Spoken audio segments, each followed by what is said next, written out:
Good morning and welcome to Rising. We've got another great show for you today. I am joined by Niall Stanage today and the rest of the week. Nice to see you, Niall. I don't know about you, but I'm in a horrible mood because I just got done paying my taxes.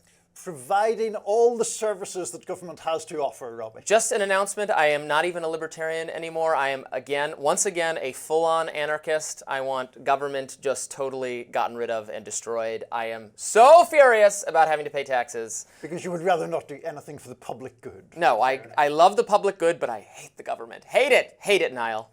Well, on that cheery note, what is on your radar today, Robby? Well, it's a different subject, but maybe a fun one to discuss. Child sacrifice. That's today's topic.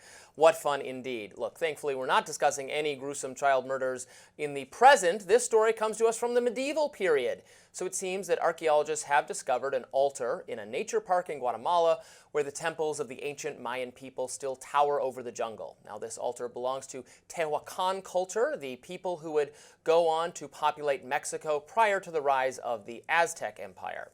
Archaeologists note it's clear the altar was in fact used for child sacrifice, a barbaric religious practice that was common among the Aztec, also the Maya to some degree, and other indigenous peoples. In fact, Lorena Paez, an archaeologist who worked on the discovery, says the altar was used especially for the sacrificing of children. She says, quote, "The remains of 3 children not older than 4 years were found on 3 sides of the altar." At this point, you're probably wondering why on earth this is the subject of my radar? Well, we're getting to that. An article about this discovery recently went viral on social media. That article by CBS News is unremarkable in most ways. In fact, the headline foregrounds the most newsy aspect of the discovery. Quote, "Ancient altar found in Guatemala jungle, apparently used for sacrifices, especially of children," archaeologist says. I would do that headline the same way. So far, so good. But eventually, the article consults an expert for commentary on the discovery of widespread ritualistic child sacrifice among indigenous peoples prior to the European conquest of the Aztec. CBS reports the following, and now I'm reading verbatim from the article. Maria Belén Mendez, an archaeologist who was not involved with the project, said the discovery confirms, quote, "that there has been an interconnection between both cultures and what their relationships with their gods and celestial bodies was like. We see how the issue of sacrifice exists in both cultures. It was a practice. It's not that they were violent. It was their way of connecting with the celestial bodies," she said. It's not that they were violent. It was their way of connecting with the celestial bodies. Well, it sounds pretty violent to me. And I'm hardly the only eager reader who tripped over this passage. Republican Representative Mike Collins wonders, first it was nonviolent, peaceful rioting. Now it's peaceful child sacrifices. What planet did these people come from? These people being media reporters who characterized such things in such a soft manner. The Daily Wire's Matt Walsh had a similar observation. You've heard of mostly peaceful riots, now introducing nonviolent human sacrifice. And Red State tweeter Bonchi notes, archaeologists find a Mayan child sacrifice altar, and CBS News is like, find me an expert who will praise this as nonviolent. The press are wild. Absolutely wild. So here are a couple thoughts. First off, it's not really surprising to me that CBS chose to run with this quote. If I asked some anthropologist of an assumingly progressive disposition for a quote and she went ahead and gave me this, I would definitely run it because it's hilarious and self-discrediting. But I'd also probably get a quote from someone who is, I don't know, a sane person to explain why maybe it's not totally a great idea to morally acquit the Aztec of violent ritualistic child murder. That's my problem. Did the author of this story not realize that people would object to that line going unremarked upon? It's not that they were violent. I mean, come on. You didn't think to get a second opinion on that one? Really? So why am I harping on this? I think it really does encapsulate why so many people, particularly conservatives, have lost complete faith in the media, to be fair and to be objective and frankly not insane. The mainstream media tells us we should remove statues of Thomas Jefferson, other problematic historical figures, but they use kid gloves when talking about indigenous brutality.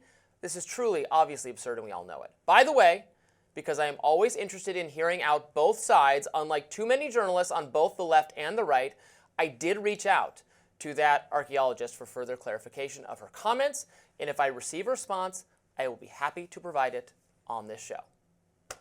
Well, Robby, I'm not going to defend the comment itself, obviously. The comment itself is a dumb comment, and certainly it's something that the reporter for CBS could have pushed back upon. So you should not say that people who are engaged in child sacrifice are not violent.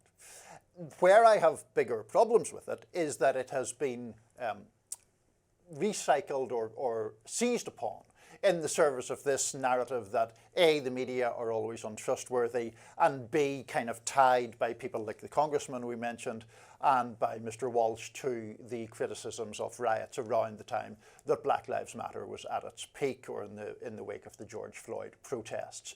The other problem, though, I have is that what the importance we are granting here to a dumb statement from an archaeologist about events approximately 1,500 or 2,000 years ago seems completely disproportionate to what has actually been done. And when we come to the bigger question here, about the outrage that this has caused, we cited the Congressman Mike Collins there. Mike Collins, in the hours after the assassination attempt on President Trump, sent a tweet saying Joe Biden sent the orders for Trump's attempted assassination and suggested that charges should be pressed against Joe Biden. He obviously took that assassination attempt very seriously, as he should. A couple of months previously, he seemed to take political assassinations less seriously when he reacted to news of RFK Jr.'s supposed brainworm by tweeting, "You either die a Kennedy with a hole in the brain or live long enough to become a Kennedy with a hole in the brain." And a few days before that, there were protests at the University of Mississippi, and he retweeted a video of white counter-protesters mocking a black pro-Palestinian protester. And in that video, very prominently, was a white counter-protester making monkey noises at the black protester. And the congressman's view of that was Ole Miss taking care of business. So my question is it more damaging to have an archaeologist say a dumb thing about something 2,000 years ago, or for a sitting member of the United States Congress to engage in conspiracy theories about the then sitting president, to mock political assassinations, or to propagate symbols or behavior that is clearly racist? I mean, the things you just described seem pretty bad. I have no interest in defending them and won't. I think they range from maybe a juvenile and unsuccessful attempt at dark humor with the Kennedy comment to just if he fully understood what was happening in the counter-protest and processed it, that was pretty awful and racist on his part. I don't know how you could miss it. I mean, that. it's 8 seconds into the video and the white protester making those noises is in the foreground. Yeah. Sounds like an obnoxious person who I don't really agree with and is bad, but I don't think that... Look, social media is not, on your broader point that is this the most important thing that has ever happened, the article about the Guatemalan child sacrifice. No. Social media is never correctly calibrated to the amount of outrage one should feel about a specific thing.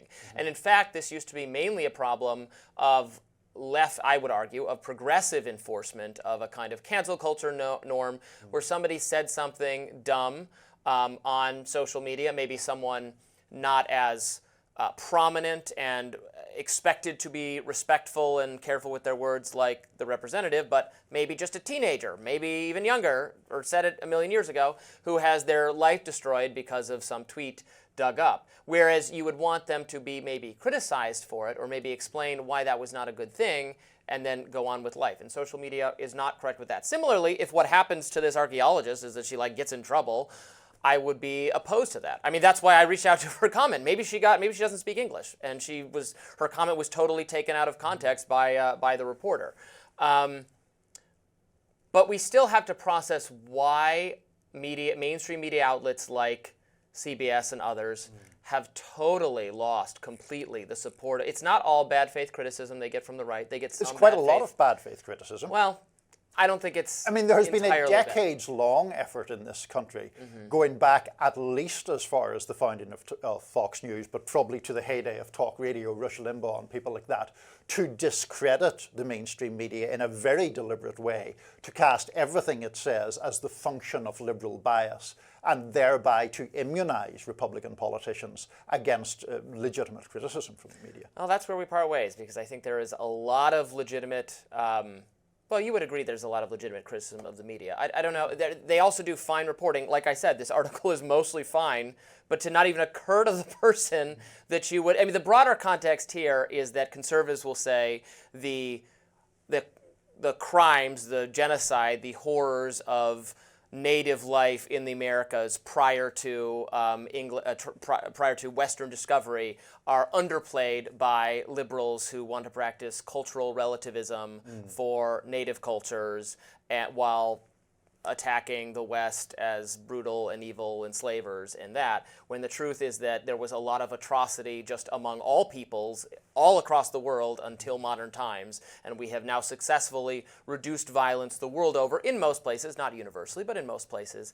And the idea of in my view, both ideas are ridiculous. The idea of the noble savages who were just lived in peaceful tranquility, that some people on the left, not accusing you of this, but I've argued with people who've sat in that chair before who had this view that everything was fine and they all just lived a peaceful hippie existence until mean old Christopher Columbus and Cortez arrived to bring that to reality crashing down. That is the attitude you get from some thinkers on the left. That is totally not true. And this was done a little bit in service of that incorrect viewpoint. Well, we could discuss that history for a long time. My fundamental point is it is more dangerous for a sitting congressman to tweet the things I read out than it is for an archaeologist to make a stupid comment. Well, I didn't vote for him and I wouldn't vote for him. So there you go. Next up is Trump defying the Supreme Court. His meeting with El Salvador's president, Nayib Bukele, is up next. Stay with us. A federal judge has scheduled an afternoon hearing today in the case of a Maryland man that the Trump administration claimed was mistakenly deported to El Salvador. The Supreme Court last week said the administration must facilitate the return of Kilmar Abrego-Garcia. The Trump administration now claims it has no way of getting him back on U.S. soil. Drew Petrimoulx joins us in studio with the latest. Drew, what are we expected to see on this today? What's up, guys? Well, U.S. District Court Paula Zenas is likely going to want to know what exactly the Trump administration is doing to facilitate Abrego-Garcia's return to the U.S. But as we heard yesterday in the Oval Office, the administration is pretty much saying it is powerless to get him back into the country. They say that would be up to Salvadorian President Nayib Bukele, and with Trump at his side in the Oval Office yesterday, here is Bukele responding to a question about that. Do you plan to return him? Well, I'm supposed to have suggested that I'll smuggle a terrorist into the United States, right? How can I return him to the United States? Like, I smuggle him into the United States, or what do I do? Of course, I'm not going to do it. It's like, the question is preposterous. How can I smuggle a terrorist into the United States? I don't have the power to return him to the United States. Trump and his top officials maintain that Abrego-Garcia is a member of the MS-13 street gang, and they're making the case that because that gang was declared a foreign terrorist organization by the Trump administration, a court order blocking Abrego-Garcia's deportation to El Salvador does not apply. Of course, that flies in the face of previous statements by the Trump administration's lawyers admitting Abrego-Garcia was deported by mistake. That could come up in the hearing today, set for 4 p.m. this afternoon. Another point of contention is what exactly the Supreme Court meant when it ruled the Trump administration must facilitate Abrego-Garcia's return. The administration is scoring that a win because it did not include the word effectuate as specified by Judge Zenas. Under the Trump administration's interpretation, articulated by Attorney General Pam Bondi yesterday, that would merely force them to, say, supply a plane if Bukele decided he wanted to send Abrego-Garcia back to the U.S. In its ruling, the Supreme Court said Judge Zenas should provide more clarity about what exactly she thinks the Trump administration is required to do. There is speculation that the judge could move to hold the Trump administration in contempt. Critics of the Trump administration say it is brazenly flouting court orders. Here's Maryland Democratic Senator Chris Van Hollen. It is absolutely unjust and illegal to have this Marylander detained one more day in a notorious prison in El Salvador. Senator Van Hollen has demanded a meeting with Bukele and says that if Abrego-Garcia is not back in the U.S. by midweek, he'll go to El Salvador himself to check on his condition. Niall and Robby? Thanks so much. Thank you, Drew. We appreciate it. Well, much of the outrage around this case was regarding due process, or the lack thereof. But the Trump administration says there was due process. Here's DHS spokesperson Tricia McLaughlin on the Hill on News Nation Monday night. There is due process. There's a law enforcement sensitive due process. We follow the U.S. Constitution, but it's going to be law enforcement sensitive because these are terrorist individuals. Keep in mind, President Trump designated TDA, Tren de Aragua, and MS-13 as as terrorists. I'm not sure I'm persuaded by that argument. I mean, you can't deprive people of due process because you simply label an organization a terrorist organization, I don't think. Well, I think the point is they would contend that he did have due process. Now, they've admitted that they deported him to El Salvador and that they shouldn't have done that. And right. Look, on that basis, I think he should be returned to the United States. And then if they want to deport him, they can deport him elsewhere as the process that he went through provides for. I'm not really persuaded by both Trump and Bukele being in the same room and saying, well, no, neither have the authority to, well, then who's, I saw Chase Oliver, my libertarian candidate, say, well, if the government is saying, why do we even have a government if neither of them have the power to release this person? That doesn't really pass the smell test. So, look, I think he should be released and returned because he was mistakenly deported to El Salvador. I do take a little bit of umbrage at this kind of media narrative suggestion or social media suggestion I saw by a lot of mainstream people that he is certainly innocent or something. He did go through a procedure in 2019, where a judge did determine, based on the evidence presented, that he was a member of this gang. That was based on the clothing he was wearing, also what a confidential informant who had previously given credible information about other members of a gang. Now, look, I don't know, I can't say for certain. It could be that he is totally innocent and this was an unfair charge, and he is one of people, it happens to people, unfortunately, who has been wrongly accused and convicted, and through the due process doesn't guarantee that you're going to get a just result. It's just the best system we have for arriving at a just result most of the time. So maybe that was an unjust result for him. I don't know. But it was not, you can't say there was no due process or there was no attempt to determine whether he was in fact a member of this gang. There was an attempt, the government made its case, and it was persuasive to the judge who looked at it in 2019. And he could be deported on that basis, just not to El Salvador, based on the subsequent claim that he needed a kind of political asylum because he would be, or his family would be in jeopardy from a rival gang, which that itself kind of starts to suggest the connection. So I think we have to be clear-sighted about what the issue is here.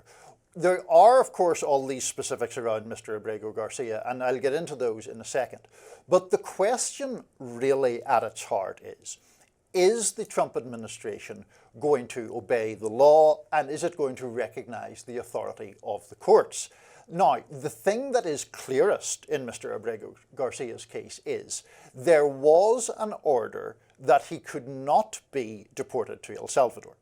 The Trump administration deported him to El Salvador. Right. But not deliberately in defiance of that order. They say that was a error that they should not have done. Well, they're now just powerless to fix it, is their claim. Yes, which is, I think, a implausible claim given that, to your point, which in fairness you acknowledge, you had the two presidents sitting about as close as you and I are here, and Trump could quite easily have said, can we have that guy back? And he clearly has no intention of bringing him back. So even if you stretch to make this generous interpretation that the Trump administration just, we made an error, now there's nothing we can do about it. Firstly, there clearly is, in the real world, something they can do about it. They could have asked for him back. And secondly, although they did initially admit an error, their rhetoric now seems to be moving away from that. You had Stephen Miller in the White House yesterday talking about the fact that the Supreme Court had delivered a victory for the administration. In the second sentence of that Supreme Court ruling, there is a statement that the United States government acknowledges that Mr. Abrego-Garcia's deportation to El Salvador was illegal. That's just a plain fact. Now, there are indeed other arguments you could make about the media depictions of Mr. Abrego-Garcia being on the generous side. Caring father. Caring father, I mean, well, I mean, a judge in 2019, two judges in fact in 2019, believed that he was a member of MS-13. Yeah. Now, his lawyer's argument is that was based on primarily two things. One, he was wearing Chicago Bulls apparel, which seems pretty specious grounds, and the other is the informant that you mentioned. The Abrego-Garcia side says that that informant says that he was an active member of MS-13 in the state of New York, where he has never lived. He, you know, that is something that can still be litigated. If he has committed a criminal offence relating to MS-13, he has never been charged with one, he's entitled to the presumption of innocence on that basis. But the fundamental issue is, will the Trump administration obey the law? Yeah, they should bring him back, take the L on that one, and then continue with whatever procedure accords with the law to have him deported if they want to have him deported. I don't see why they wouldn't, especially because, as you said, the Supreme Court has been pretty clear, and they're going to continue to, it seems they're going to continue to lose in court if they pursue this line of, although, again, if we're not going to go to war with El Salvador over it, if Bukele says, no, you don't get him back, I don't know. It could be. You're right that Trump could exercise diplomatic power to bring him back if he really, really, really wants to. Right. And he should. And Bukele has returned other people who were sent to the wrong. This has happened before. Right. So but they Trump should just do that. Doesn't want to. That's the issue. They should do it and move on. Yes. Yes. Up next, Trump hits back at Harvard. The battle between the White House and the Ivy League is heating up. More Rising right after this. Harvard University will go to war with President Trump, unlike elite educational institutions that are meekly falling in line with the federal government's demands. The White House said on Monday that they were freezing $2.2 billion in multi-year grants and $60 million in multi-year contract value to Harvard. Trump had imposed conditions on the university if it wanted to keep receiving funding. Those conditions include abolishing its DEI programs, hiring based on merit, banning mask wearing at campus protests, and ensuring scholars who presumably the Trump administration would judge as prioritizing activism over scholarship to have less power. Harvard said Monday, for the government to retreat from these partnerships now risks not only the health and well-being of millions of individuals, but also the economic security and vitality of our nation. The university's president, Alan Garber, said that the university will not surrender its independence or constitutional rights. A White House spokesperson said that President Trump was committed to ending unchecked anti-Semitism. Harvard or any institution that wishes to violate Title VI is by law not eligible for federal funding. And former President Barack Obama chimed into the conversation, writing on X, Harvard has set an example for other higher ed institutions, rejecting an unlawful and ham-handed attempt to stifle academic freedom while taking concrete steps to make sure all students at Harvard can benefit from an environment of intellectual inquiry, rigorous debate, and mutual respect. Meanwhile, conservative author Rachel Bovard wrote, if Harvard wants $9 billion from the taxpayers, then yes, it absolutely surrenders a measure of its independence to the feds. So, here we are. Harvard, unlike Columbia, is saying no, we're going to fight this. Yep. They have plenty of resources to do so. They're a very elite, rich institution with a massive billions and billions in their endowment to do so. Look, you will not be surprised by what I have to say. I don't think the federal government has much business policing what is being taught at universities, but that goes both ways. And Barack Obama is a massive hypocrite because his administration did exactly the same thing with its guidance to universities, including Harvard, to encourage them to adopt policies at the threat of losing federal funding that violated free speech processes. That's not just my opinion. That was the opinions of Harvard professors I interviewed about it at the time. Leftist, progressive professors. Maybe I should do a radar separately on just my previous conversations with the faculty of Harvard saying that what Obama was doing to the school was unlawful and violated their principles. So here we are where Barack Obama walked so that Donald Trump could run. Now they are, trying to do this kind of war on anti-Semitism that to me is quite half-baked, and actually anti-Semitic discrimination and harassment would, yes, be a violation of campus policies and illegal for other reasons, and they should prevent that if it's happening, just as they actually do have to prevent anti-black racism or misogyny or whatever unconstitutional harassment of people for identity-based reasons or illegal harassment of people for identity-based reasons. If that's happening, they got to do something about it. I think the evidence put forth that that's really what's going on instead of just protesting, it has not been well established, and I would encourage the Trump administration not to take the position that all opposition to what Israel is doing is somehow anti-Semitic. That's the national security justification here for eroding free speech norms is, again, very, very, very bad, and they shouldn't do it. So I have no common cause with them on that, but I would push back on the idea that this is some new, brazen, never-before attempted scheme for the federal government to take away free speech rights at Harvard. It is well in keeping with what I've seen for the last 15 years. You'll be unsurprised to learn that I see things very, very differently. And I think the Obama thing, with all due respect, is a false equivalence. Obama never froze funding in this way. The Trump administration is freezing the funding.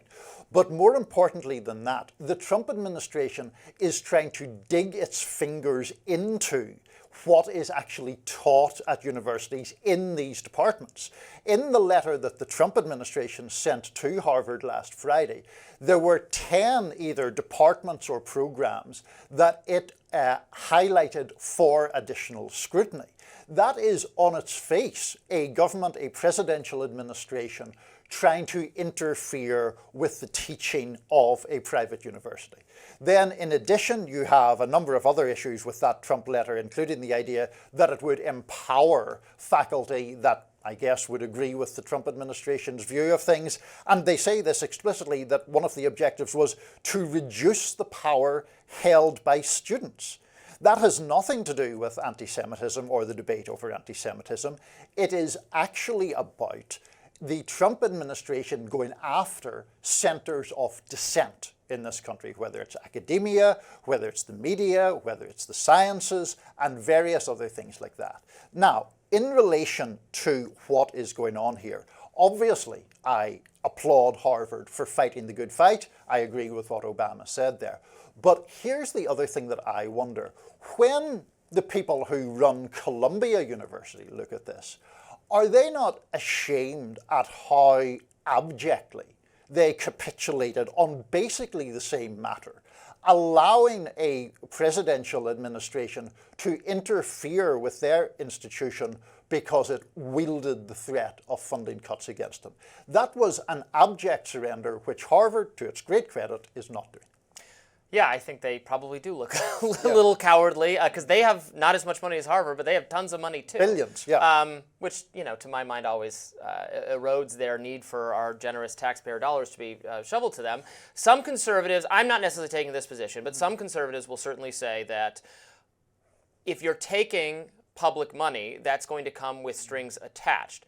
And again, that was the attitude the Obama administration took. I just disagreed that under existing law, those strings actually were attached. But if they said, for instance, even in this case, Harvard was just forced to shut down what was, in my view, an abjectly discriminatory practice in terms of its hirings, its admissions affecting Asian students, abject, proven in a courtroom, considerations of Asian applicants as somehow deficient in their personalities. That was really contemptible if you looked at the court filings, and they were ordered to stop doing that by the Supreme Court. If that decision had not been reached, and the Trump administration came in and said, you are violating this policy violates federal non-discrimination law and you have to change it or you're losing funding, I think I would have been hard-pressed, frankly, to disagree with it. This is different because this has to do, I don't agree that this should be, what they're teaching is violating federal law. That seems very sketchy to me, and I similarly don't think, it's not even been well established to me that the protests we're seeing are by themselves anti-Semitic. I'm sure there's some anti-Semitic behavior, but also it's not against the First Amendment to be anti-Semitic. You can, if you paint a swastika on somebody's dorm room, then it will be considered a form of race-based harassment that is illegal, that they can do. These are pretty carefully drawn lines that existing court precedents to separate what is speech, what is action, what is protected, what would be considered a hate crime or a bias incident, that kind of thing. And I don't think they're getting it quite right. But there is what conservatives are saying in this case is that, well, the money comes with strings attached. If you want to be an institution, there are institutions. Hillsdale College, which I visited a couple weeks ago, I spoke to journalism students there. Very picturesque, pleasant campus with bright young minds. It takes no federal funding, and it can have whatever policies it wants, and there's nothing the government can say about it. Yes, Harvard could do that, and it's a lot richer than an institution than Hillsdale. It could do that, but here's where I think we just get to a philosophical difference between liberals and conservatives. Because that argument that you cited, and I understand that you yourself are not fully endorsing it, but you're saying some conservatives say they could just give up the funding. That is indeed true, but my argument would be it is not a zero-sum game. There is, in fact, such a thing as the public good. To strip Harvard of funding is to strip scientists and other researchers of the capacity to achieve things that would be for the greater good of society. It is for the good of this country that the most elite academic minds be resourced properly to push forward the boundaries of knowledge, be that in medicine or psychology or social sciences or anything else. And so to say, well, we're kind of peeved with these guys, so we're going to pull the funding, is ultimately a self-defeating policy as far as that greater good is concerned. I mean, if we're all about the greater good or making, Harvard be more or serve the greater good, Harvard has not expanded how many people it admits very much at all in I don't even know how long. And again, it's sitting on a massive pile of money. We say this is such an important tool for our society. What if the demand was, this isn't even necessarily ideological one way or the other demand. What if the demand is they have to admit twice as many people to start educating more people to benefit from if this is a public kind of resource? Well, we're not saying that. We can't tell them to do anything. They can do whatever they want, and they're entitled to all of this money, even though they're already extremely wealthy. They're sitting on a $50 billion endowment, and we can have no scrutiny or accountability of that. And also they're entitled to the funding. That starts to get a little, well, they can do whatever they want, and we can't, and I would say that's fine. They can do whatever they want, but then I don't know why we have to pay for it necessarily. It should come with no scrutiny. But do you not think that there is a public interest in experts or people of real academic prowess being funded to push forward their research? Do you not think there's any public gain? I certainly think there is some public gain. Right. I think it can be overemphasized. I think the increased credentialing of our society that, people, you have an elite fancy degree. I'm not sure it's all that valuable. There's scientific research being done, yes, true. And people should, be able, I think they should admit more students. There's so many students who are qualified to get into Harvard, and then they were picking the ones that were like the least Asian looking, which was pretty contemptible in my view. I don't know. It's kind of a mess. I don't think the Trump administration should be waging this specific fight. I think if they were still doing the admission scheme, that would have been a fight worth having. I don't think what they're teaching in the Arab Studies department is really the business of the federal government, but I've been overruled on that. I'm not in charge of the Trump administration. And Harvard is fighting the good fight, which I'm very glad about. Next up, Trump versus the media, and this time he's railing against CBS. More Rising right after this. Another day, President Trump laying into the media on Truth Social. Trump blasted CBS News after 60 Minutes aired what the president deemed negative coverage. He wrote in part, almost every week, 60 Minutes, which is being sued for billions of dollars for the fraud they committed in the 2024 presidential election with their interview of failed presidential candidate Kamala Harris, mentions the name Trump in a derogatory and defamatory way. But this weekend's broadcast tops them all. Trump was referring to two segments that 60 Minutes did, one on Greenland's minerals and the other on the war in Ukraine. Trump took it a step further and called for CBS to lose its license. He wrote, hopefully the Federal Communications Commission, FCC, as headed by its highly respected chairman, Brendan Carr, will impose the maximum fines and punishment, which is substantial for their unlawful and illegal behavior. CBS is out of control at levels never seen before, and they should pay a big price for this. It's unclear which part of the segments Trump was so upset about. The White House is also preparing a rescission package so that Congress could repeal more than $9 billion to public broadcasting. Then, during a presser Monday, Trump said that CNN hated our country after a question from reporter Caitlin Collins, who is, of course, with that network. This prompted CNN anchor Dana Bash to interrupt the live coverage to say that CNN does not, in fact, hate the United States. Not a clarification you want to have to make during really. your broadcast. Important, though. Important. Yes. I mean, what can one say? Trump is prone to hyperbole. I would not accuse CNN of hating the United States. I wouldn't accuse Caitlin Collins or Dana Bash of that. I think some of the reporting at CNN is not good all the time, or there's too much of an agenda. I would certainly say there's too much of an agenda on 60 Minutes, which more and more is the program. I find every weekend has something to say that I think is like very ridiculous and harmful, whether it's praising German speech police for arresting people who share memes online. That was a favorite rising segment. Praising, disinformation. I mean, it has adopted almost ideologically just the presumptions of whatever disinformation expert people have to say is correct and right and good. They did a terrible Havana Syndrome segment a couple weeks ago that I also attacked. I think Havana Syndrome is made up, as I've said many times. So they're, now, should they lose their broadcasting license? Of course not. We do not want to weaponize the federal government against speech. If Trump really thinks he has been libeled or defamed by them, he can in fact sue them. That's an option available to all of us. If you think the media has said something defamatory about you, you can pursue it. He has pursued that course of action against George Stephanopoulos and other people in various cases. Unlike you, I do think the editing of the Kamala Harris interview was a little bit manipulative. I don't think it was the biggest issue of all time. I don't think they should lose their license over it. So what can one say? Well, I think something that one can say is, while it is true that you or I or anyone else does indeed have the option to sue a media network for defamation, we do not have the option to threaten a broadcaster with the loss of its license, which the President of the United States can threaten in a more credible way.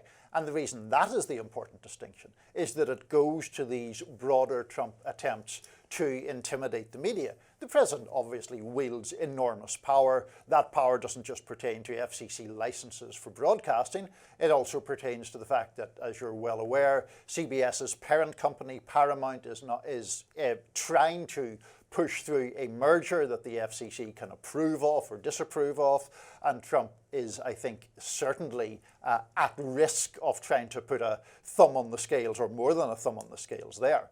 And then you go to things like the suing of ABC and in the Stephanopoulos remarks that you make. And also, let's not forget the continued exclusion of AP, apparently, from official White House events, despite the fact that a court order from a Trump-appointed judge said that that was not a thing that could be plausibly done. The judge in that case said, if you open the doors of the White House to some reporters for these events, you cannot close those doors to another outlet on the basis of viewpoint discrimination. So this, what you call hyperbole and what I would call intimidation, is part of a broader theme that the President is pushing forward, trying to use presidential muscle to intimidate media outlets. I think at some point, the Trump administration or the conservative movement more generally just decided, and this is not how I would have reacted to these things, but it reacted to all of the attacks on conservative media that they suffered at the hands of prior Democratic leadership, and said, we are going to give it back to them as hard or harder as they did to us. We will use government power to do so at every turn, and that's not what I think is good. I would rather have... But you say give it back to them at every turn. But no Democratic president, to my mind, has ever threatened a broadcaster with the loss of its license for coverage they disliked. I don't know whether Biden or Obama did, but many Democratic Congress people have sent threatening letters to Newsmax, to Facebook, and to Comcast and for platforming what they called election misinformation, with the threat of doing again. It's an escalation. This is an escalation. But surely you would acknowledge that does not have the same heft as a president of the United States. No, that's what I just said. Give it to them as hard, or if not harder, than they gave it to them. They have upped the ante. But then certainly. doesn't the argument then for that you're simply sort of, as it were, taking revenge fall because you're saying we will go further? I think that's exactly what they're doing. Yes, they're right. taking And revenge. is that not wrong?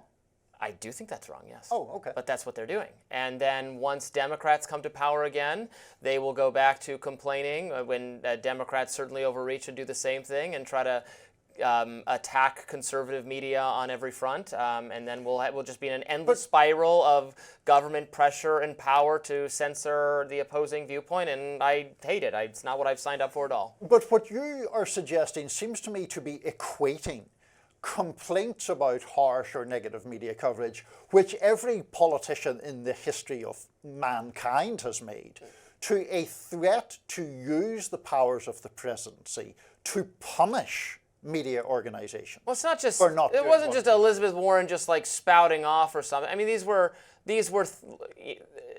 threats of investigations and committee hearings to determine, why are you platforming misinformation? I don't think anyone in the government should use this power to go after oppositional media in this way. I mean, I think that's very much akin to Trump just opining or going off and screaming at the media. It's not maybe akin to what if Brendan Carr does actually take action. That would be certainly worse. But he's the president of the United States, Robby. Well, that's a different level of power. I don't want to Elizabeth Warren spouting off or congressional. Well, I think that's being a little bit, in fairness, naive about the level of influence and annoyance that members of Congress can have on the operations of private media business companies. The level of interference that we know that, in fact, government agencies that are not even politically represented at all have had. They'll all go back to the Hunter Biden laptop story, which I don't want to trot that out as the only sole example every single time.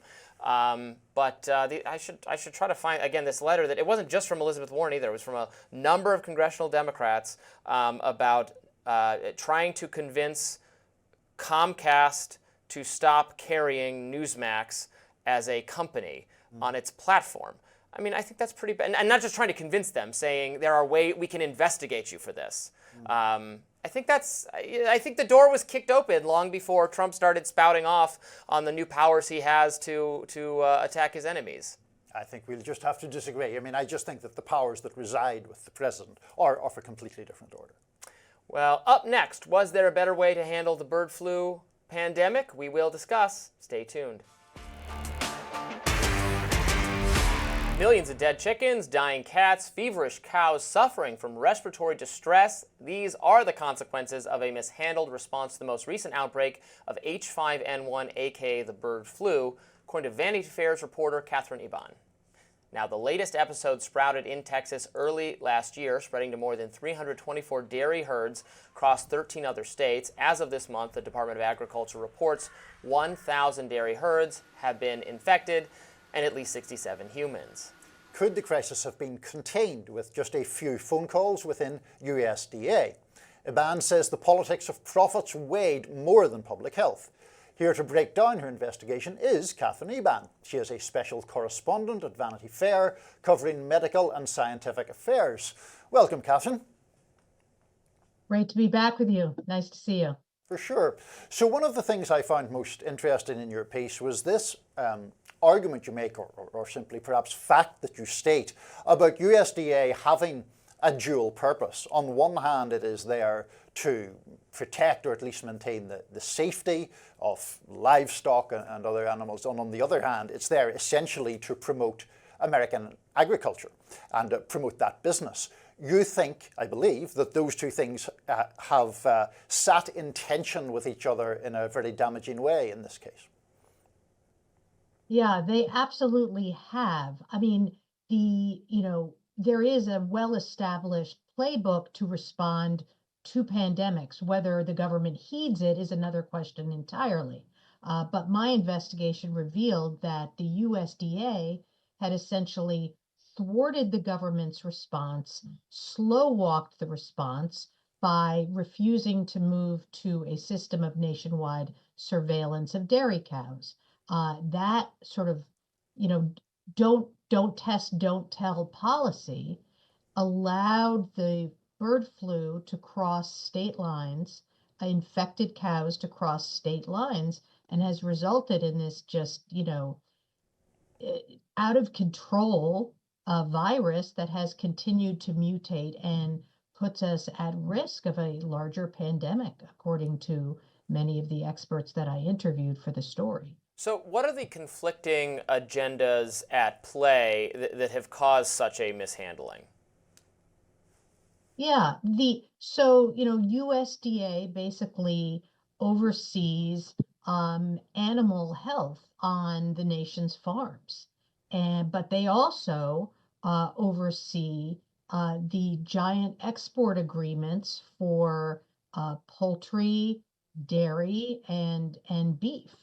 And from everything that our reporting was able to gather, the dairy farmers did not want to disclose sick cows on their farms because they believed that it would impede their ability to sell their milk into the market.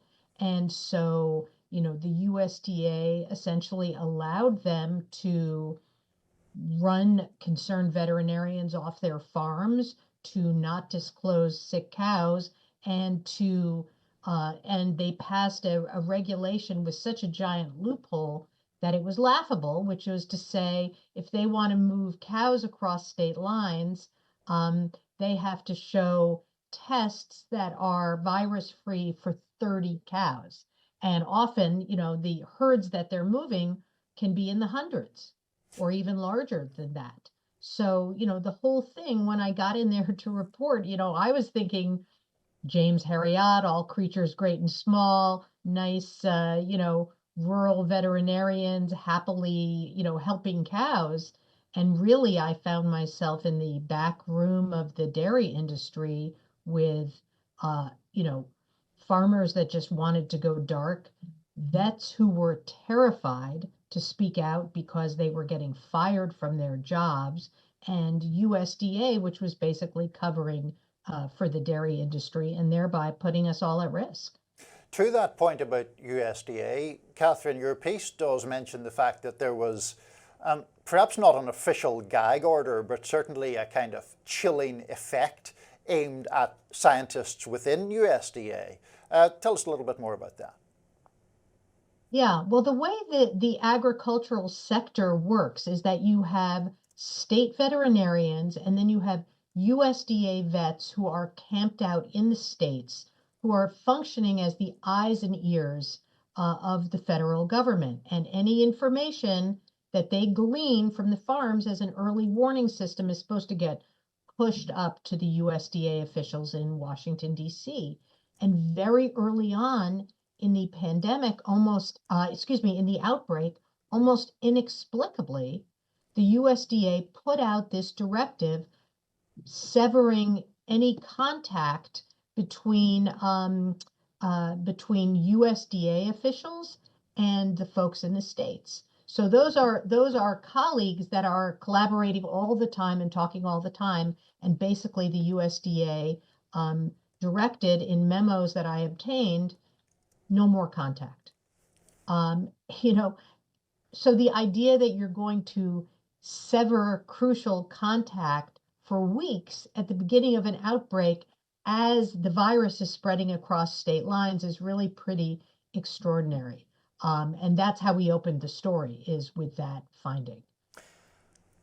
We are all in the wake of COVID, I think, as a society, so much more cognizant of and concerned about possibility for diseases to evolve, to jump from animals to humans, that kind of thing. What is the scientific danger or threat or fear right now for H5N1, given that there is a pandemic underway among animals?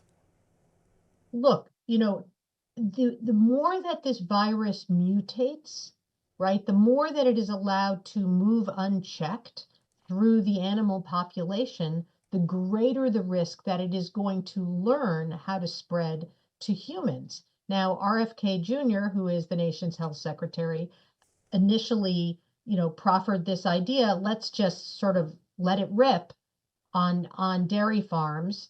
And, experts were horrified by that suggestion because you really can't do anything more to help a virus spread into the human population than to do just that.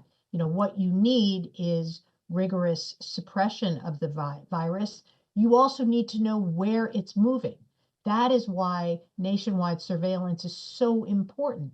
You need to turn on the Klieg lights, figure out where the virus is, and do your best to check the spread. Katherine, thank you so much for joining us to discuss that. We really appreciate it. Thank you. Great to be on with you. And coming up, does Kamala Harris want back into the White House, or does she have a whole new plan? Stay with us. Kamala Harris is looking to get back into the game, but does she have her eyes on the White House or the California governor's mansion? Harris has been largely silent since her defeat in last November's presidential election, but she may be looking for a way back into the world of Democratic politics. She seems to be taking a measured approach. According to a recent New York Times article, Harris spoke out against the current administration at an event earlier this month, but she didn't mention President Trump by name. Friends and former aides of the former vice president say she still thinks she would have beaten Trump if she had been given longer to campaign. Harris isn't alone in returning to the spotlight. Former President Biden is actually delivering his first public address since leaving the presidency tonight, as Bernie Sanders and AOC are rocking out at rallies all over the country.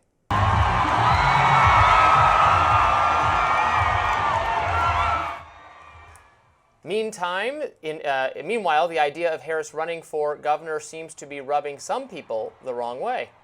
Doesn't want her last act in public life to be certifying Donald Trump's victory in the presidential election. It's all about salvaging her ego. What a total joke. And by the way, what an insult to everyone in California to use our beautiful state as a dumping ground for a failed and rejected machine politician for Washington. That's why I think that if Kamala Harris wants to run for governor in 2026, I say bring it on. It'll be fantastic, and we will have a Republican governor elected. Just when she thought she was out, they drag her back in. Of course, nobody is actually dragging her back in. She's getting back. In fact, no one is even asking her to be back in. But I've said this a million times. I am confused and surprised that she wants to remain a politically potentially viable candidate. And in fact, running for governor of California, becoming governor of California, which I think is certainly an obtainable goal for her, but just seems like a lot of work. Frankly, it sounds like more work than being vice president. I don't understand these people on like a emotional level. I can't understand wanting to go through this again if you after the way it worked out. But I guess they do.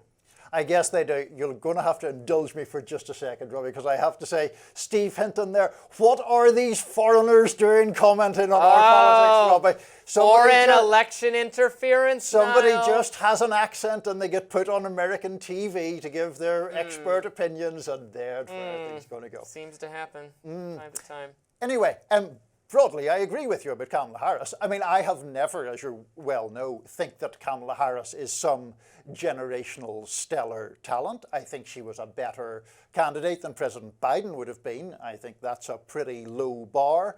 I think that in retrospect, if Biden had decided much earlier to step aside after one term to not seek re-election, the Democratic Party would have been in a much better position, and there would have been more of a chance of a competitive primary against Kamala Harris that I'm frankly not sure she would have won. I mean, I thought she was an underwhelming candidate back in 2020 when she was contesting the primary that year. Like you, I mean, these people who sort of perennially seek public office, I find it, I mean, it's not a bad thing, but I just find it, I mean, I would never in my dreams do such a thing. But if she wants to be governor of California, obviously it would give her a platform. It's clearly an important job in itself, given the size and significance of that state. I am not persuaded that there is some grassroots appetite demanding that Kamala Harris run for president again. I just don't see that. Yeah. No one is calling out for this. And now we know, thanks to some really good reporting from Li Fang, who we have on the show as a guest frequently, even the whole idea of Kamala Brat Summer, that whole social media is going wild for Kamala. There was actually a lot of paid activity on behalf of the Kamala campaign to try to encourage TikTok creators to be pro-Kamala. I'm not going to say it's all astroturfed or something, but it looks a little less genuine than it did in the first place. Her coconut army or whatever. Yes, there are people who are just going to be enthusiastic for whoever the Democratic candidate is, but that she had some unique going viral potential. It's more manufactured than it appeared even at the time, and it appeared to me manufactured at the time. So, we'll see if she actually decides to remain on the screen. Funny enough, I think her biggest competition, if she wants to run in 2028 for the presidency, is going to come from her fellow California rival, Gavin Newsom, who is, I think, setting himself up. That's what he's doing with this podcast. We've discussed this. Amber and I have discussed this as well. His interesting interviews and engagements with people on the right seem to me an attempt, possibly one that will be successful, to soften his image among people on the right and make him just a little bit more palatable to non-liberals. If that is his goal, I think it is working, and it could well work even more by the time 2028 rolls around. And then beyond that, you have to start looking at, you have your Josh Shapiros and your Whitmers, although she didn't really cover herself in glory. She covered herself with a book instead. Yes, exactly. Oh, so funny. Now, I often taunt you with the idea that I think it actually could be Whitmer as the Democratic nominee. As our regular viewers know, you're a native Michigander, and as they also know, you're not a big fan of Governor Whitmer. I think despite her embarrassing moment in the Oval Office, which it appears she was kind of set up for by Trump aides, that she still is quite a formidable politician, and I think she has the capacity to reach across certain divides, be less easily characterized as a liberal elite. Gavin Newsom, I think, despite his efforts to be more centrist in his general approach, still has, I think, the kind of rich California liberal vibe of him, and I'm not sure that that's a vibe that wins you national elections.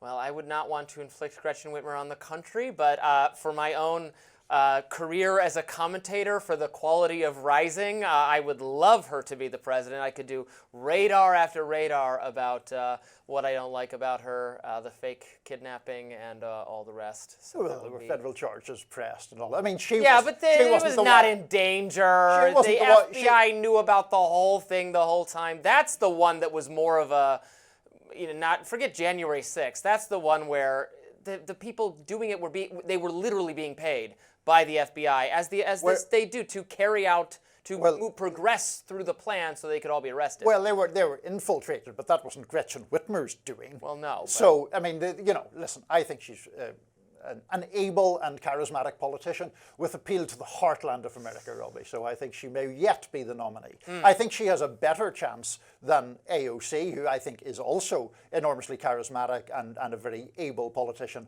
But I think even among Democrats, would you prefer, if you were trying to win Wisconsin or Pennsylvania, would you prefer to have Gretchen Whitmer as your nominee or AOC? I think you prefer. Well, what is Bernie trying to do here? Is he trying to basically hand the baton over to AOC? I can't imagine he really is going to run again. He is quite old, although still energetic. It seems like he's doing these rallies to say, yep, still here, still a presence, still got a movement. Yep. Here's the inheritor of my movement. So. Is that what he's doing? A passing of the baton. Yeah. Passing of the torch. Well, we'll see how that goes. Next up, gushing over an accused assassin. Taylor Lorenz is in hot water. You probably saw this on social media, and we are at long last going to talk about it. That's up next. Well, independent journalist Taylor Lorenz is catching heat for what she said about Luigi Mangione, the alleged murderer of the United Healthcare CEO, back in December. Lorenz joined CNN's Donnie O'Sullivan for an interview about extremism in America. Here she is. Hilarious to see these millionaire media pundits on TV clutching their pearls about someone standing a murderer when this is the United States of America, as if we don't lionize criminals, as if we don't have, we don't stand murderers of all sorts, and we give them Netflix shows. Lorenz mentioned that there was a disconnect between the way Americans feel and how the mainstream media depicts the Mangione case. She also said she experienced significant audience growth during her coverage of the case. Here's Lorenz on the fanfare surrounding Mangione. So you're going to see women especially that feel like, oh my God, right? Like, here's this man who's revolutionary, who's famous, who's handsome, who's young, who's smart. He's a person that seems this morally good man, which is hard to find. Reactions to Taylor's comments on CNN abounded on X. Writer at Outkick and author Ian Miller wrote, CNN is happy to call any opinions they don't like harmful and dangerous, and now they're doing an interview with Taylor Lorenz, who openly fawns over Luigi Mangione and calls him moral. Amazing what protection having the right political ideology buys. Lorenz responded to the situation on Blue Sky, writing, "Me, the women who show up outside Luigi's jail believe him to be this moral hero, and they may be in for a rude awakening when he actually starts speaking. We don't actually know his belief system or morals at all. The entire media, Taylor Lorenz says Luigi is morally good." Well, we've quite a lot to discuss here, Robby. I think we should perhaps, well, I should certainly declare an interest of a kind in that I know Taylor Lorenz personally, although I haven't spoken with her for some years. She used to work here at The Hill, which is how I know her. She was always perfectly pleasant to me, and so that's something to be stated. I also know very slightly Donny O'Sullivan, because Irish journalists tend to know each other. I think I've met him once or twice. He has also been perfectly pleasant. She is now in the middle of a media storm for obvious reasons. And not for the first time. I similarly know her socially. We have been friendly in the past, though I completely disagree with virtually everything she has to say on almost every subject these days. Although she did kind of say something here, she was verging on a point that's true. I think she feels captured by her audience, that she experienced massive growth. And it's true that there is a strand out there, even if some people who watch the show, of a sympathy of a kind, or maybe not a sympathy, but just a really an understandable hatred of what the healthcare system has done to people in this country, and maybe even a lust for vengeance against it that I don't think is a good tendency, is a tendency one should, does not nurture the soul, that she tapped into by going all in on this in a just utterly bonkers way. But the hypocrisy that is just so clear that some people have seized on is she has previously suggested or taken the position that criticism, heated criticism, sometimes directed at her, is like this really beyond the pale sort of crime or thing that needs to be pursued and countered and fought. She's actually got, whenever she was interviewed, I can't remember on what network, I think it might have been MSNBC, but I don't remember which one, it was a mainstream network, where she talked about the harassment she's faced, and she teared up about it, and then she got made fun of in the response to that interview, and she attacked the people who interviewed her for allowing her to be portrayed that. Well, what else they were supposed to do? They're interviewing you and you're caught on camera. So she's treated all of that like an attack on her personally. But then a literal instance of actual cold-blooded murder gets like, oh, well, he's tapping into something. I think that is what some people, a lot of people, myself frankly included, find it so appalling about that juxtaposition. That like heated criticism is some kind of crime, but an actual crime is, well, he's mad.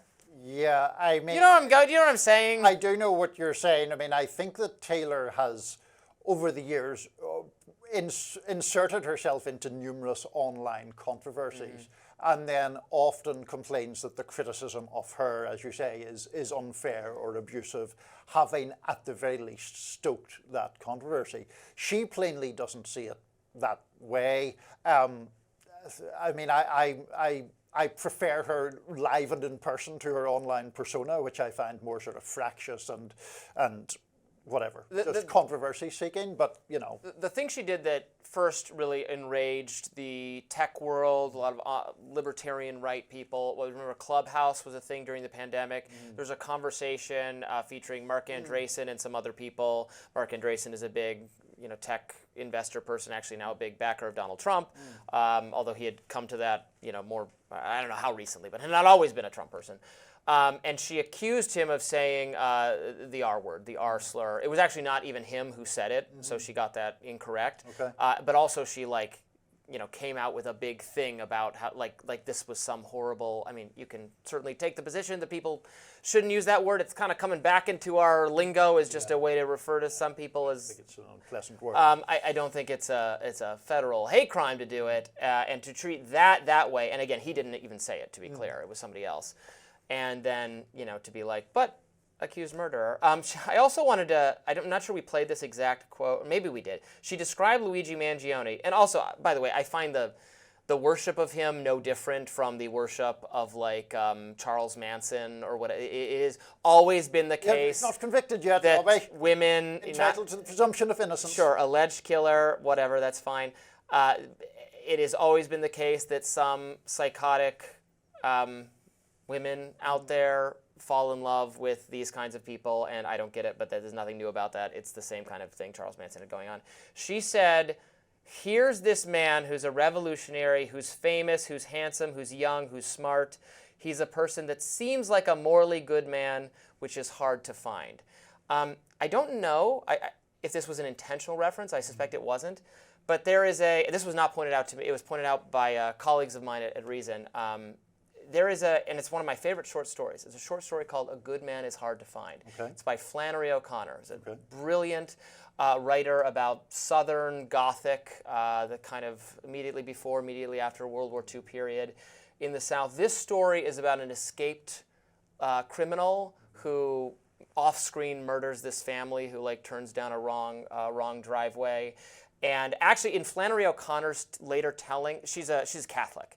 And this was all about Catholic versus Protestant in a way that if you were just reading the story, you could never get. Even I, as someone who was raised Catholic and went to Catholic school, I do not see what she sees in her own story about how it's Catholic versus Protestant. What it seems like is about this just really bad dude and how these oblivious people all get killed by him for almost like the grandmother character presumes there's some goodness to him, and then he shoots her dead and says, in the end, he says his famous line, she would have been a good woman if there'd been someone to shoot her in the face every day of her life.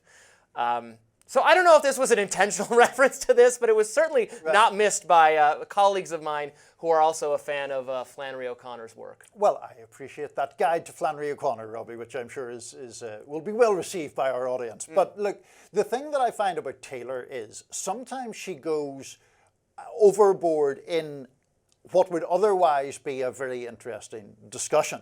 So in relation to Luigi Mangione, you did have in some polls, there was an Emerson College poll, 41% of voters under 30 found the killing of Thompson acceptable. There were other polls that showed similar levels of sympathy. I think there is a valid discussion to be had about why people are so enraged about the health insurance industry, the degree to which the avarice of that industry plays into it, the degree to which, United Healthcare made $14 billion profit last year. So those things are genuine issues to be discussed. That is not to justify the killing of Mr. Thompson. And then, now, in a limited defense of Taylor, well, the clip that we played, and I can't remember where we started it off, but at the start, she's clearly saying some women see him this way. And then at the end, where she goes into the question about him being a moral person, it's much less clear whether that is her personal opinion or whether she's still saying some women see him that way.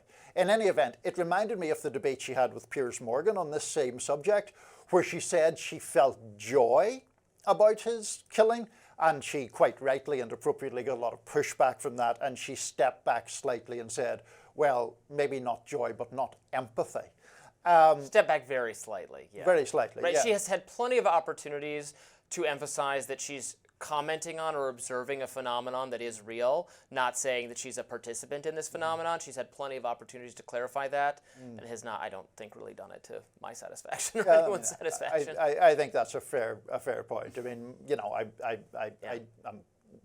I'm hindered by having a degree of personal interaction with her years ago, and I quite liked her. So I'm reluctant to put the boot in, but I also find some of the stuff difficult to defend. Well, she's welcome to come on Rising and discuss for herself, and we can all hang out after, because we're friendly otherwise. But I think our viewers know that the social dynamic and the friendship is not impacted by having completely discordant political or philosophical views. You tell us what you think. And let me know if you're also a fan of Flannery O'Connor in the comments, please. Absolutely. Great author. Next up on Rising, why Stephen A. Smith says he may have no choice but to run for president. Stay with us.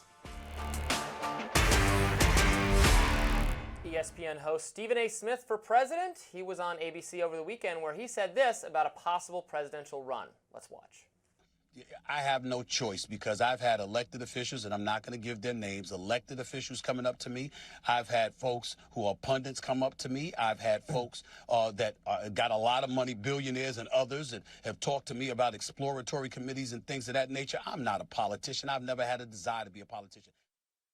The sports analyst almost threatened Democrats to step up against Trump, or else he will have to do so. Let's watch. I would hope somebody else would step up that's more qualified than me. But if it has to come down to me, it is something I would consider. Yes, I would, because I don't mind the thought of tussling with these folks at all, on the left or the right. All of them disgust me, to be quite honest with you. Now, many on social media did react to Smith's comments. Political commentator Matt Walsh said on X, Stephen A. Smith has no experience leading any kind of organization at any level at any point in his life. He just started caring about politics 5 seconds ago. He has spent his career shouting about basketball. The idea that he's somehow qualified to be president is total lunacy. Tell us what you really think, Matt Walsh. Former MSNBC host Keith Olbermann, a favorite of mine, wrote on X, you want to see him suddenly discover the choice? Just tell Stephen A. Smith that he'd have to give up the job and the salary to even try this, and you'll never hear him mention it again. It was pretty good, right? It was pretty good. Democratic strategist Mike Nellis wrote on X, I've changed my thinking on Stephen A. Smith running for president. I hope it happens. It'll force the other candidates to take risks, embrace new media, and get out of their comfort zones. And if he wins, it's our own damn fault for not evolving as a party, just like the establishment Republicans. What is your view of Stephen A. Smith, Niall? Well, my actual overall view of Stephen A. Smith is that I don't mind the guy. I think he's a talented TV commentator. I'm not a basketball expert, so I don't know whether he's mostly right or wrong in his opinions there. But I kind of have a general fondness for him. I do think, though, in this case, it is just so, he is shouldering the burden of having to go forward with a potential presidential candidacy. He said I have no choice but to be open to that idea. And he talks about how he's had elected officials, who he won't name, come up to him and beg him to run. So I'm pretty skeptical of this Stephen A's casting it as some selfless act that he is being prodded into by Democratic officials who've no better options than him. Yes, I think he is interesting, and I don't think it's totally impossible that he could make some kind of bid. And Donald Trump has shown that the realm of celebrity and entertainment can be a vehicle for a successful, set aside whether that qualifies you to actually run the government, but the skill set involved in convincing people that they should vote for you is actually somewhat similar. The skill of campaigning and being a TV presence or an entertainer, those are related skills. So it is not beyond the pale to me, especially at a time where Democrats, they don't really seem to have, the options are not so appealing and so obvious. I think he could do something. Now, he runs up against the problem that the reality at this moment is that Democratic voters, especially if we're talking about in the primary level or the most serious people at the point at which you're picking the candidate, are tend to be affluent, elite, highly educated, partisan Democratic people who want They want an established political name. They want adherence to progressive ideals. They want a history in this. I think they're not as swayed by celebrity as as the kind of working class voters who are more likely to watch TV or watch sports or even know who Stephen A. Smith is. The people at the beginning of the process will be the people least inclined to take him seriously of all. Yep. That doesn't mean he can't do it, though. It was the same thing for Donald Trump. He just totally remade the party and the voter base in his image. It can be done. I'm not sure Stephen A. Smith is as totally ubiquitous a celebrity as Donald Trump was at the time he decided. Donald Trump had been on everyone's radars for 20 years. Had been in cameos in movies and they had products with his name on it. Stephen Smith doesn't have anything approaching that, but it is not beyond the realm of the possible to me that he makes some kind of bid. It is possible that he makes some kind of bid. I think I'd have a couple of reservations. One is we don't really know what he believes all that. Yeah, we come up with that later. That's a secondary concern. We didn't know what Trump really believed. He'll weigh in. We still don't. Like Stephen A. is critical of the tariffs and things like that, but there isn't really a track record of believing anything at all. But the other thing is I simply think there's a very large suspicion that this is a self-promotional effort. Now, yes, that was a suspicion with Trump as well, but this seems primarily to me generated to put Stephen A.'s name in the headlines, to get people talking about him, as we are doing, and to sort of up his profile from already pretty lofty heights even further by sparking political intrigue when I'm pretty skeptical he's really going to go for it. I think a more likely or better positioned person to succeed, given it's the Democratic base, who, as I described, is a little bit more affluent, elite, highly educated, would be like Mark Cuban, who has both the kind of celebrity appeal from being on Shark Tank, and even in that, he's sometimes combative and has they fight, they have the reality TV aspect in that show. I really do. I quite like Shark Tank, actually. But then also he's a gazillionaire and established business acumen, and has now become somewhat involved, was kind of a spokesperson for Democratic politics, and is not an off-puttingly liberal or left or progressive person. Now, obviously, he'd have problems with like the Bernie base, that he is the very class of person that Democratic Socialists want to eliminate as a billionaire, but I could see him making a splash if he decided to. I don't know that he is going to do that. Yeah, I mean, I just think it's worth underlining how much of an aberration Trump was as the celebrity who then did go all the way. That's quite difficult in American politics. And I mean, Ronald Reagan had a much slower transition, it seems to me, to being a political figure. Yes, he'd been a Hollywood actor, but then of course he'd been governor of California, and people had become accustomed to seeing him really in political terms well before he became president. There is often speculation, I mean, going back a few years, Oprah Winfrey was a name that was often mentioned. I think she is enormously great TV talent. I'm just never sure that she really had much appetite for elected office, and I'm not wholly convinced she would have won even if she had run. So, I think she had a better chance than Stephen A. Smith does of becoming elected president. But I thought Donald Trump had no chance of ever being elected president or even being the Republican nominee, Robbie. So there we are. And he became president twice. 3 times, depending on who you ask. Just the twice. We don't need to be propagating. I don't want to be taken down by YouTube. So to clarify, it's just the twice. That does it for us today on Rising. Be sure to like, share, and subscribe so you never miss any content. And for those of you who like to listen while on the go, we're now available anywhere you can consume podcasts, and we'll see you back here tomorrow. Bye-bye.